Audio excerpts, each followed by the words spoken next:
Hi, this is Don with JobInterviewTools.com. I had a question from a customer the other day about when to update their resume and their references. Mark writes in, he says, Don, I've put together the necessary documents, my resume and my references, to prepare for my job interviews. I noticed that my last references are a year old. Now, I'm applying for a teaching position in an elementary setting, and I've been at my current school for the past 2 years. Should I have the people who wrote these letters of recommendation update their documents with new ones? Or can I just use them as they are?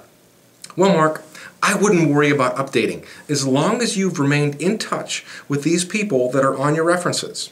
Now, I've used references and letters of recommendation that were 5 or 10 years old. As long as your references like you and they remember you, you should be in good shape.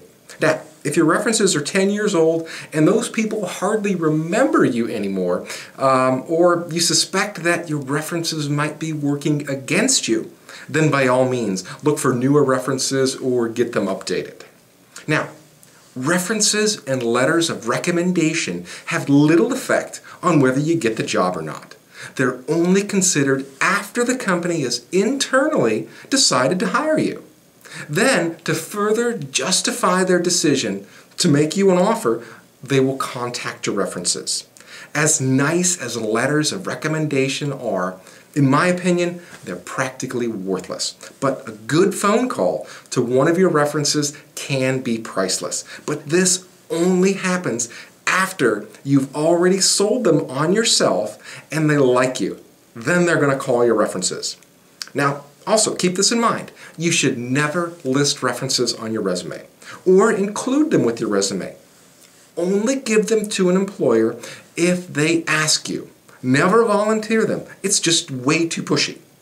Now, me personally, I can only remember 1 or 2 times where my references were actually checked by an employer. And I've had a lot of jobs because every time my references do get checked, those people call me. They say, hey, Don, we had a call from so-and-so.